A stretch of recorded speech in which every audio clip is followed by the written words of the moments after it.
vamos a ver. Sí, ya no es nada más granos, es muchas otras cosas más que se están demandando y los límites a la producción de alimentos están ya muy claramente. Hay una serie de cereales, ya no se pueden producir más, toda una serie de cultivos ya han llegado como al techo de la producción. Entonces, tenemos en el lado de la demanda una población que crece más, un mucho mayor consumo de carne, que es justamente una de las cosas que no nada más requiere de una cosa diferente, sino que esa cosa diferente requiere de muchos otros elementos que no antes se usaban para la producción de carne. Y el uso de biocombustibles, particularmente en Estados Unidos y en algunos otros países en Europa, que compiten con la alimentación. Si estoy usando biocombustibles para generar petróleo para que mis coches ineficientes puedan funcionar adecuadamente. Y desde luego en la oferta lo que estamos teniendo es un creciente problema de erosión. Hay cálculos de que el topsoil, es decir, el mantillo del suelo agrícola en el mundo, al paso que vamos y a la forma como se está perdiendo, probablemente no dure arriba de 3 o 4 décadas. El mantillo, que es el que hace un suelo fértil para poder producir cultivos, es decir, cosechas, ¿no? Los acuíferos están agotados. México es un buen ejemplo de la manera como estamos gastando los acuíferos. Muchos de ellos son acuíferos fósiles, es decir, que no hay manera de que se rellenen, y otros se están usando a una velocidad mucho mayor de lo que la velocidad de relleno de lluvias, etcétera, permite. Ya los rendimientos, como dije, se han estabilizado y estamos todo eso junto enfrente de un reto enorme, el cambio climático, los incrementos de la temperatura globalmente y de cambios de patrones de precipitación. Simplemente son esenciales para poder saber qué es lo que vamos a poder producir, ¿no? Y realmente lo que está pasando es que los almacenajes de granos mundiales están cayendo fuertemente. No alcanzan a ver, pero aquí está el número de días.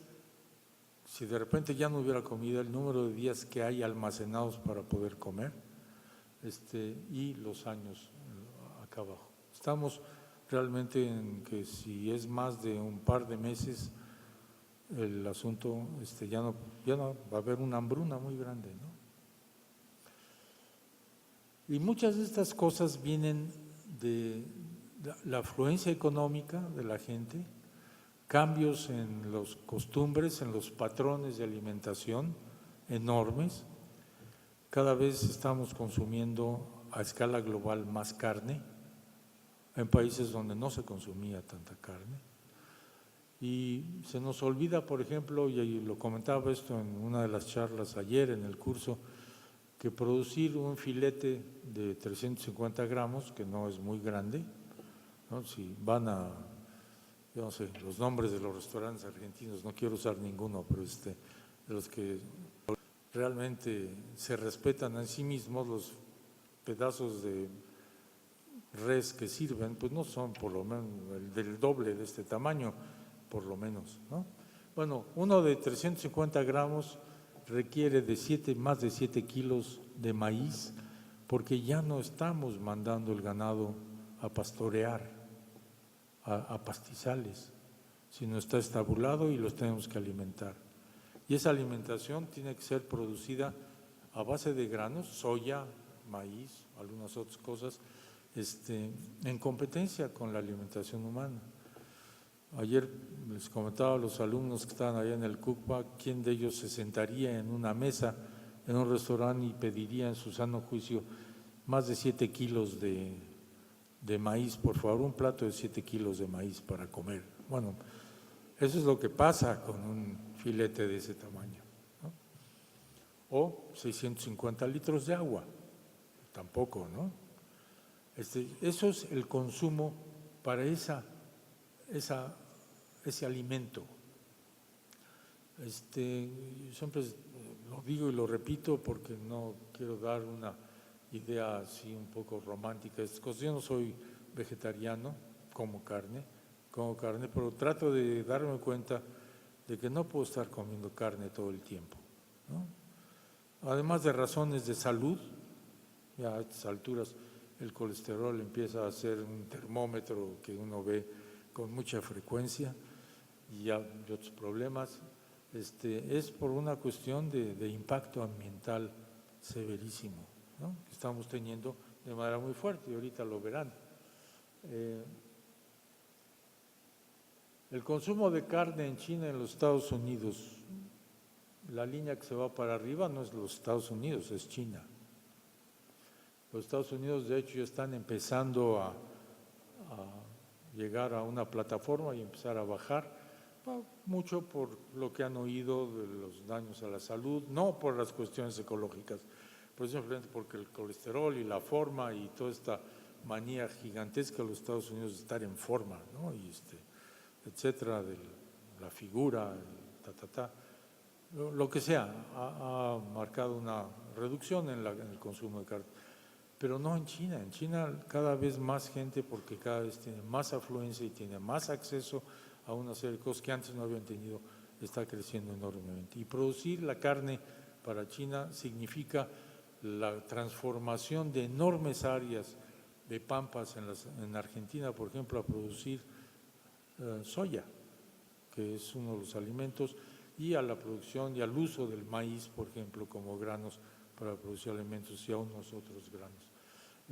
La tabla, la cuadro a la derecha, lo que les da es el número de kilos de grano necesarios para producir 1 kilo de carne, de diferentes tipos. Res es el peor de todos, luego sigue puerco y luego siguen las aves, ¿no? Afortunadamente en México el consumo de aves sigue siendo muy dominante. México es el país que consume más carne de gallina y más huevos del mundo per cápita, por cierto.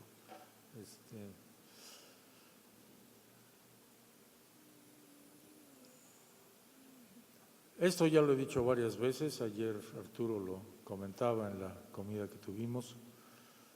Somos lo que comemos, y siempre he dicho que la comida es la única expresión cultural que la hacemos parte de nuestro cuerpo. Ninguna otra la hacemos parte de nuestro cuerpo. Y el hecho es que hay diferencias muy grandes entre lo que una dieta genera y otra genera, ¿no? Esto ya no es tan gracioso como la otra figura. Estos son problemas serios que estamos teniendo en México, y en que además del daño ecológico, de los consumos, de las formas, de los patrones, de los aumentos en consumo está teniendo ecológicamente hablando, son los daños a la salud que tienen costos sociales gigantescos también en nuestro país. Esto es realmente una epidemia severísima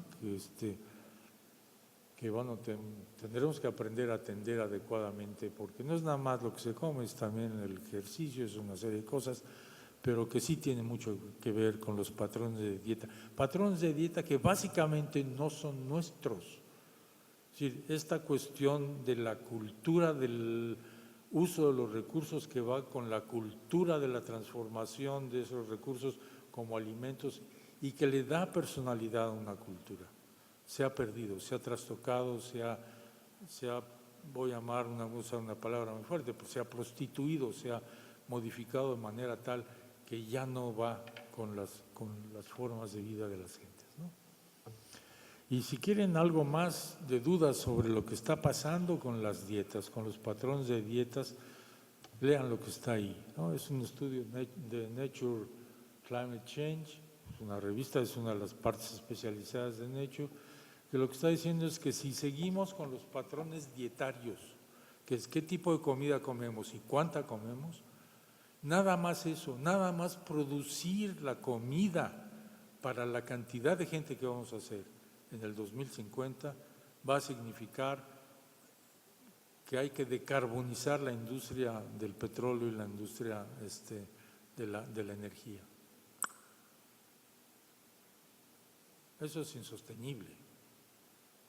tenemos que cambiar de esto y tenemos que buscar maneras de realmente asegurarnos de cómo vamos a poder tener una seguridad alimentaria y una soberanía alimentaria. Yo hago una diferencia, mucha gente dice, es lo mismo, seguridad alimentaria, soberanía alimentaria. ¿Cuál es la diferencia? No, hay dos diferencias muy grandes.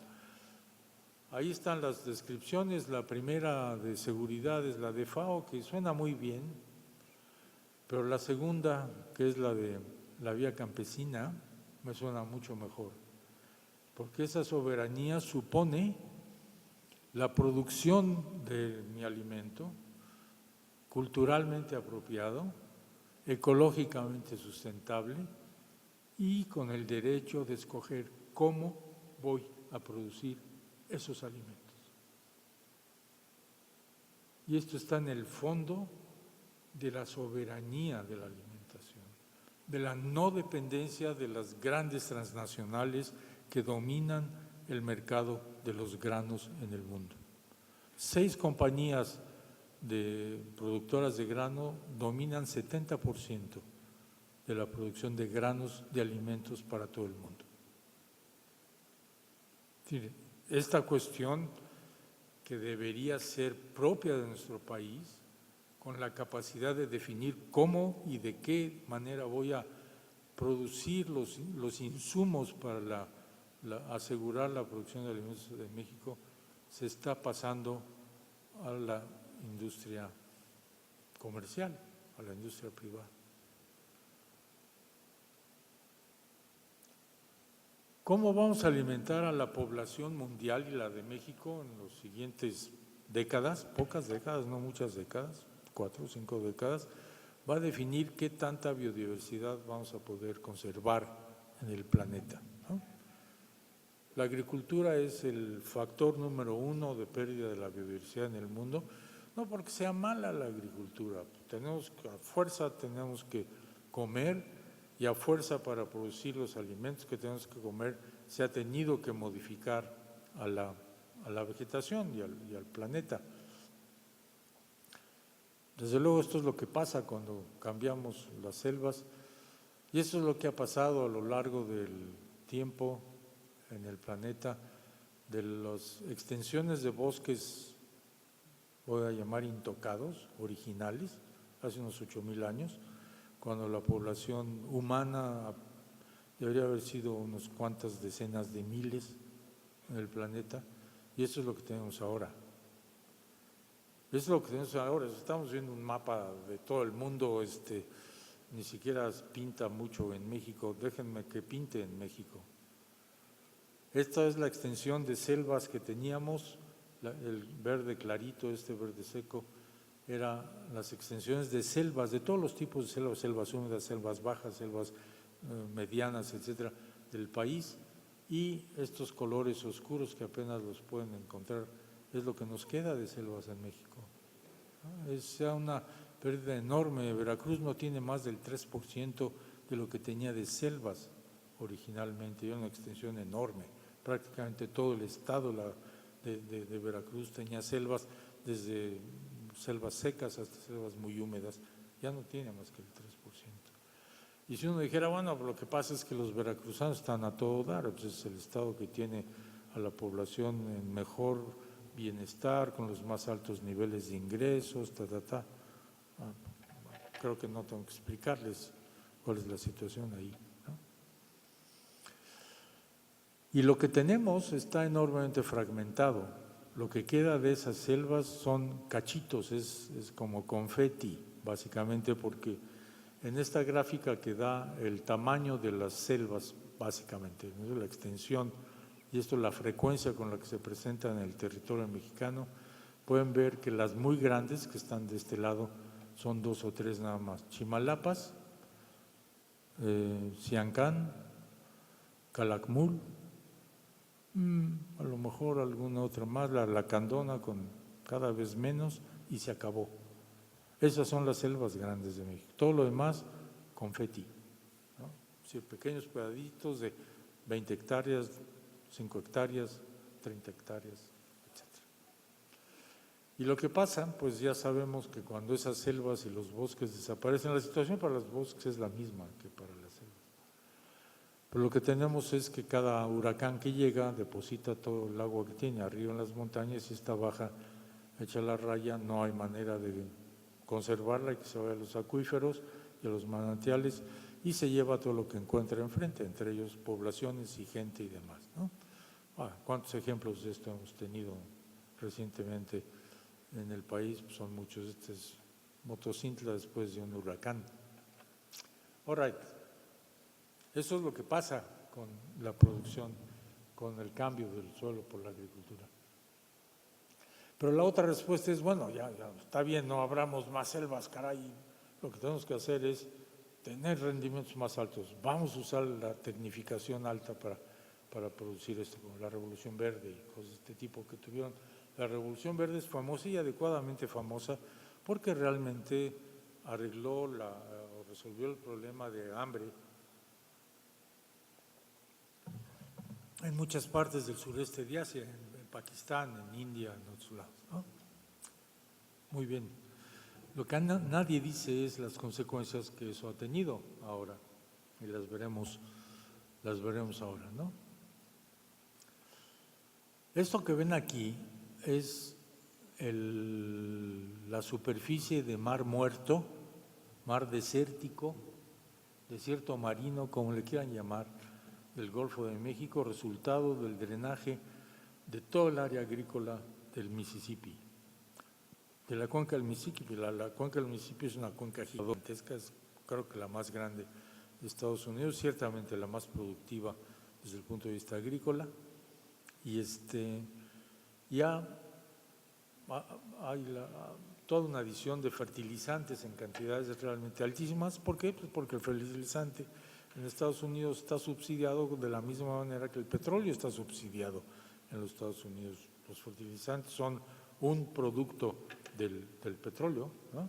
El nitrógeno, etcétera, que se produce, lo aspejan nitrógeno y potasio y fósforo en cantidades industriales allá para mantener los niveles de productividad que son muy altos, kilos por hectárea o toneladas por hectárea. Pero el resultado final es que tenemos esto, es una imagen de satélite en donde los colores rojos son los grados, las concentraciones de clorofila alfa, que son a su vez el resultado de la cantidad de algas que hay en el mar, que a su vez son el número de bichos que están tomando el oxígeno del lugar y cuando mueren lo consumen, y esa columna completa de las algas que se mueven arriba, que se van hasta abajo, se vuelve totalmente anóxica, es decir, sin oxígeno. Y sin oxígeno los bichos en el mar no viven, ¿no? Los peces no pueden respirar, entonces no hay vida pesquera para toda la gente que vive de la pesquería costera, ¿no? El costo de esto no está metido en cada kilo de maíz que producen los gentes de Iowa o de Wisconsin, ni de nada, para nada. Es una externalidad que simplemente no está considerada en el precio de los productos agrícolas de esa zona. Y por eso pueden decir que les va muy bien, pues claro, y pueden producir con subsidios de ese tipo, además del subsidio humano, que es básicamente mexicano, de trabajadores que reciben cantidades miserables de dinero, una agricultura que es totalmente artificial. No hay manera de sostener esto realmente bien. Y esa no es la única zona de mar desértico o mar muerto o zona muerta marina. Son todas estas, son más de 100 zonas marinas muertas en todo el mundo. Lugares donde se aplica este tipo de tecnología. Lo que es muy claro es que se pueden imaginar que México tuviera solamente una planta nativa, cultivada de México. Hay un chorro, ¿no? Y hay diversas formas de hacerlo, y había diversas formas de agricultura en México. Y hay todavía diversas formas de agricultura. No hay tal cosa como una sola tecnología agrícola aplicable a un país de la diversidad ecológica y biológica que tenemos en México, ¿no? En ninguna parte prácticamente, pero no en México. Por lo tanto, necesitamos tener muchas diferentes maneras de producción de alimentos, adaptadas a cada lugar, tecnológicamente adaptadas a cada lugar para realmente resolver los problemas de seguridad alimentaria. Este tipo de tecnología, este señor no es una foto de alguien que estaba trabajando en África con el ébola, es un asperjador de productos químicos en una zona de alta producción agrícola, ¿no? Es claro que no es el tipo de agricultura que quisiéramos tener en el país. Y aquí están los centros de producción agrícola más ricos del mundo, los centros de domesticación también de plantas más importantes, son 4 o 5 centros. Vavilov, que fue un botánico ruso que trabajó mucho tiempo en San Petersburgo y que recorrió el mundo para conocer los sitios de origen de todas las plantas cultivadas, los cereales y las leguminosas y las calabazas y todo esto. Y bueno, uno de ellos, como pueden ver aquí, es Mesoamérica, México, ¿no? Y estos son los parientes silvestres. ¿Y a qué vienen los parientes silvestres? Bueno, pues resulta que las plantas cultivadas no salen así ¡poc! Como palomitas de maíz que brincan del calor. Están relacionadas genéticamente con muchos otros parientes silvestres, ¿no? El maíz se fue seleccionando de diversas especies de teosinte, que es el padre o la madre putativa, no sé cuál, las dos cosas. Y todos esos teosintes que viven actualmente están intercambiando genes con el enorme número de razas nativas de maíz que tenemos en México. ¿Alguien sabe cuántas razas nativas de maíz tenemos? Un wild guess, como dicen en inglés. ¿52? Bueno, eso es trampa, pues usted trabaja en mejoramiento de maíz. Pero está mal, son 59, pero está muy cerca. Todo el mundo cuando pregunto dice, 4, 6, porque se acuerdan del maíz palomero y el maíz del pozole y el maíz azul, claro, el maíz azul. 4, ¿no? 5, 60 casi variedades nativas de maíz que se están cultivando hoy. Esto no es información de museo o arqueológica. Hoy, el año pasado, o el año antepasado, cuando acabamos el estudio en Conavio, se estaban sembrando 59 razas nativas de maíz. A lo mejor 60, 61, a lo mejor 58. Todo depende, pues es la definición de las razas, como sabe el doctor, pues no es sencilla, depende de los criterios, algunos agrupan algunas en un solo grupo, varias, otras las separan, pero estamos hablando de alrededor de 60 variedades nativas de maíz.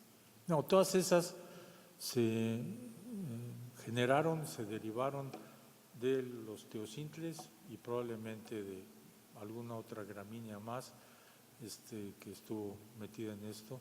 Lo que quiero decir con esto es que todo el ensamble de plantas genéticamente muy cercanas al cultivo, como lo conocemos ahora, son reservorios de variabilidad genética muy importante, muy importante. Les voy a dar un ejemplo de esto muy rápidamente.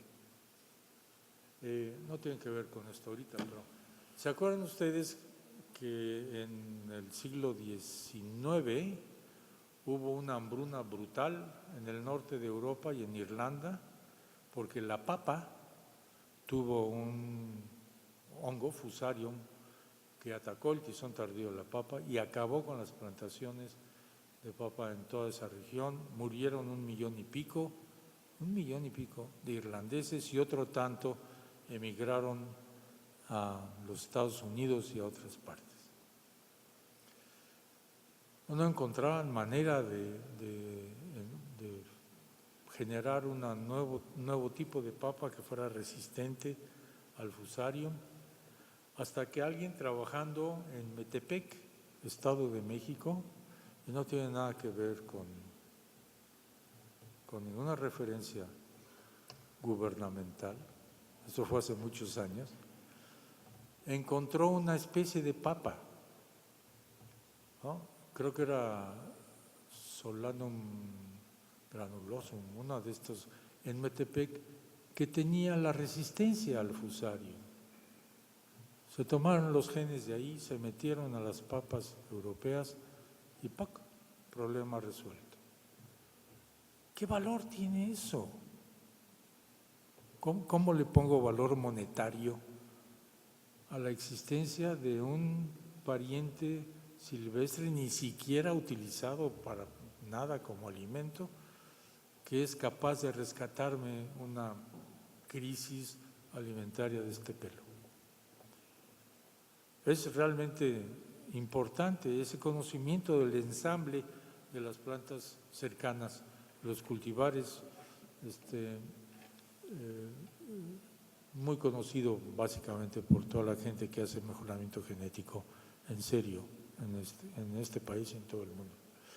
Bueno, pues tenemos en México el centro de origen de la calabaza, del cultivo de la calabaza, probablemente el primer cultivo que hubo en México, probablemente, incluso antes que el maíz, con toda una serie de especies de calabazas silvestres que se usan y que ahora están trabajando justamente para generar nuevas variedades.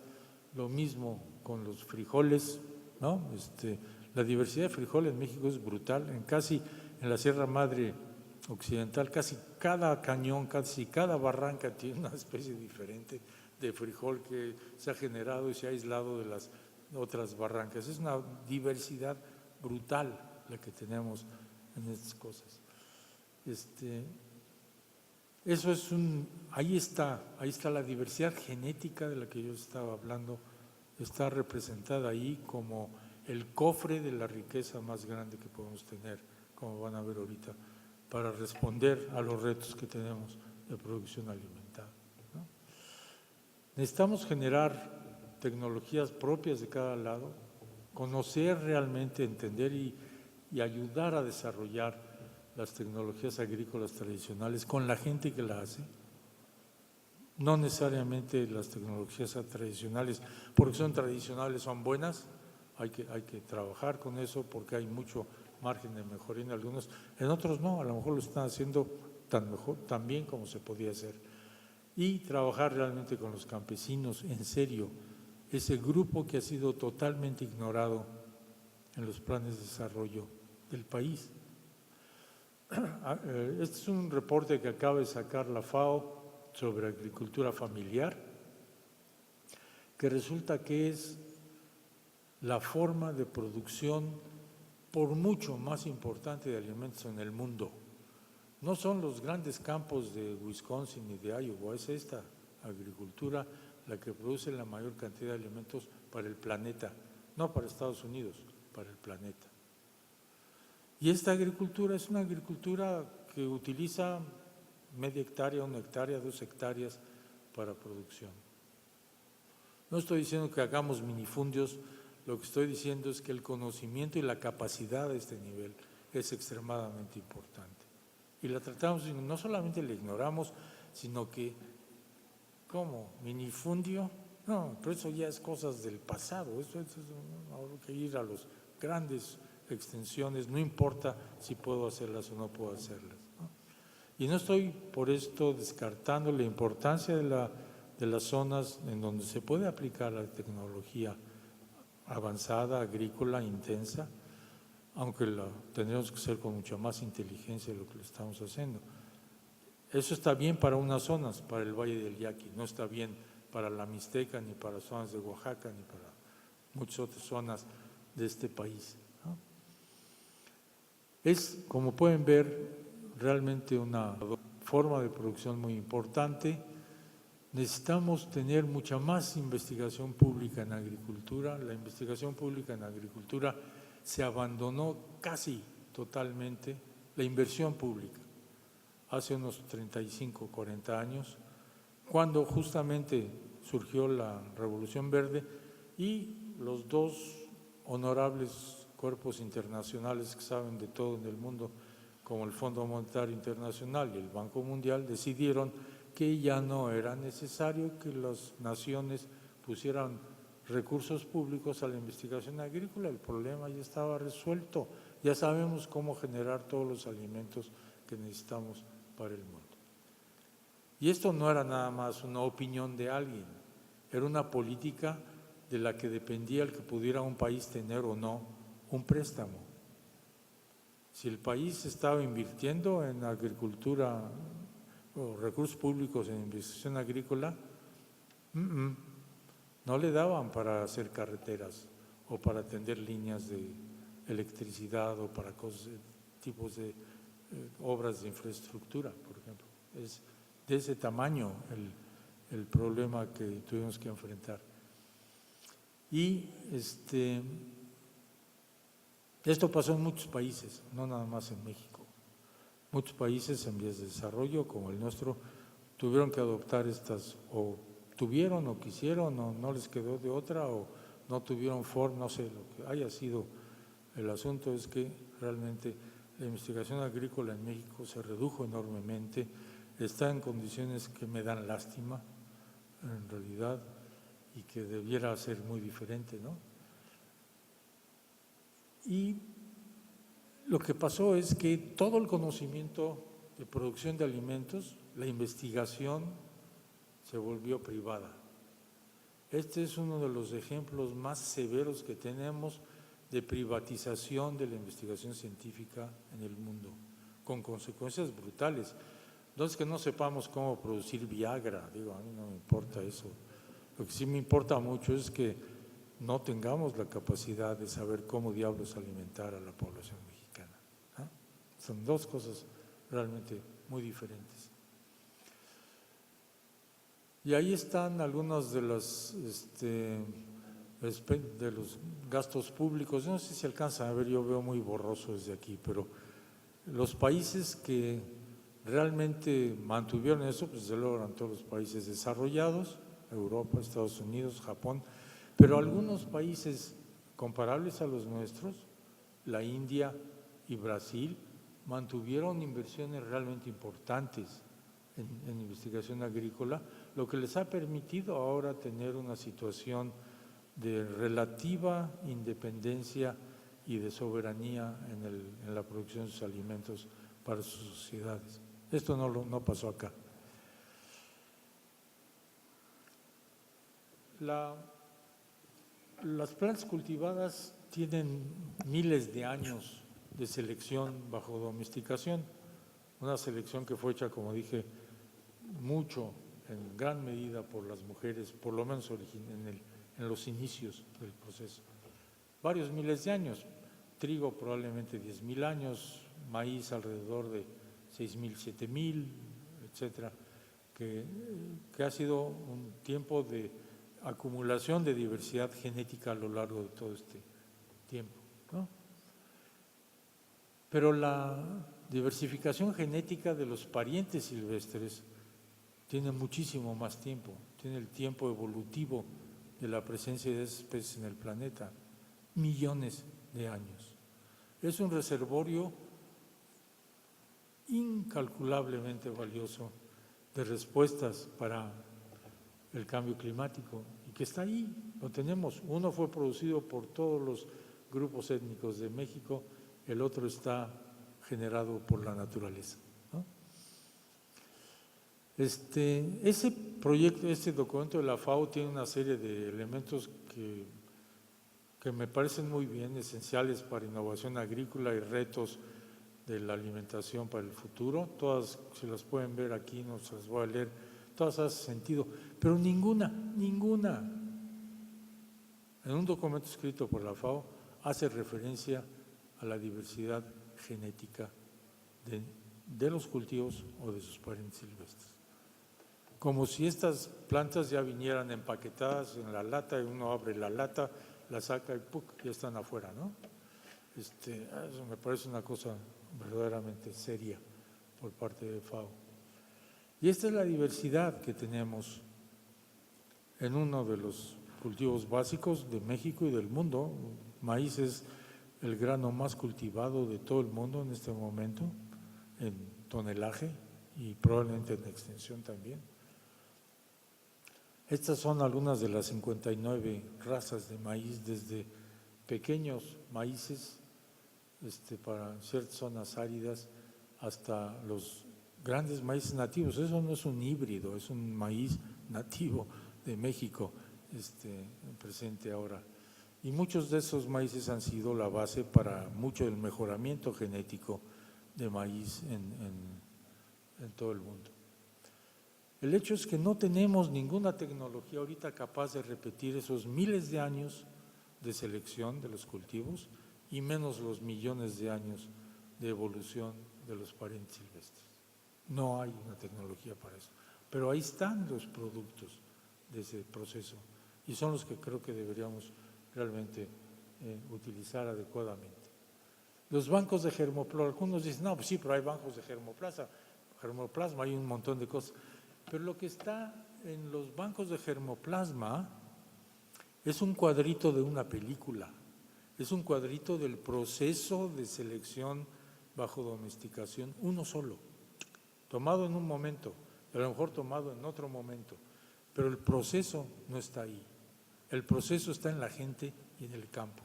Y eso es lo que hay que realmente mantener, utilizar, estimular, y eso es diversidad ecológica, diversidad biológica, pero también diversidad cultural puesta junta, ¿no?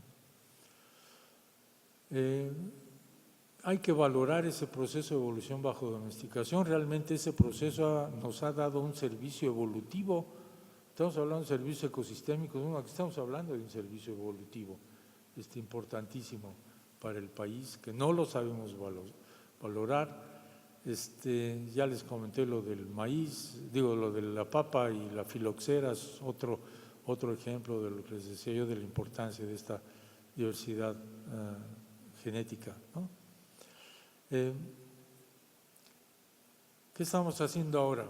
Conavio está tratando de poner junto un gran proyecto nacional con gente de todas las áreas, desde genómica y proteómica hasta sociología rural, economía rural, porque no podemos quitar el elemento humano del elemento biológico, los queremos tener juntos para realmente producir un plan de conocimiento, sistematización de todo lo que sabemos y de lo que podemos saber y de la investigación sobre la diversidad genética, sobre la adaptabilidad de esa diversidad genética de los cultivares y de los parientes silvestres en un gran banco de información puesto al público para que sea utilizado.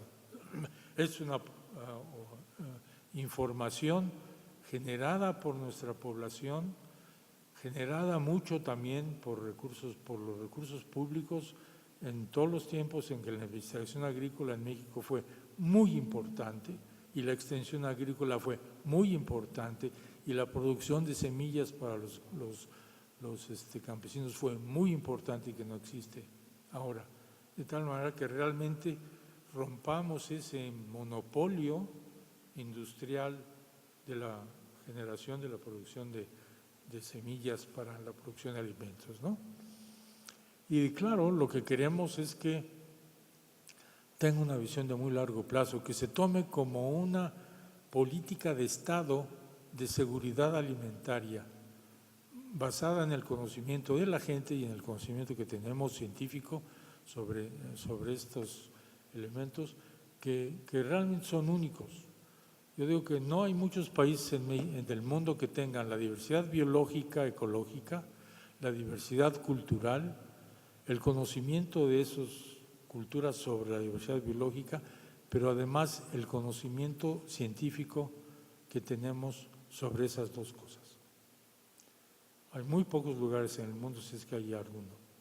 Y eso lo tenemos que usar adecuadamente y valorarlo como no lo estamos valorando en la actualidad. Conavio ha estado apoyando una serie de proyectos, ahí están varios de ellos desde hace unos 12 años y tenemos que entender este sistema.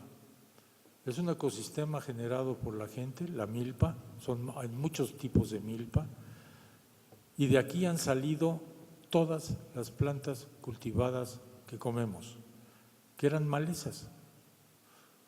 El maíz muy probablemente fue una maleza de la calabaza y una vez que estaba el maíz, el jitomate fue otra maleza en el cultivo de la milpa y los chiles fueron otra maleza y los frijoles fueron otra maleza. Fueron malezas que se fueron seleccionando y se convirtieron en los cultivos de los que ahora dependemos. No era que las mujeres estuvieran buscando en el bosque a ver qué se encontraban, no, estaba ahí, estaba donde tenían que ir todos los días a recoger el alimento. Y es la observación, es la capacidad de poder sintetizar esa información, lo que realmente logró tener todos estos cultivos y toda esta riqueza para México y para el mundo, ¿no? Tenemos que utilizar esa diversidad cultural y biológica en serio, y yo creo que la mejor, no sé si la única, pero la mejor forma de utilizar la biodiversidad para adaptarnos al cambio climático, porque va a haber que hacerlo, es justamente por este camino. Gracias.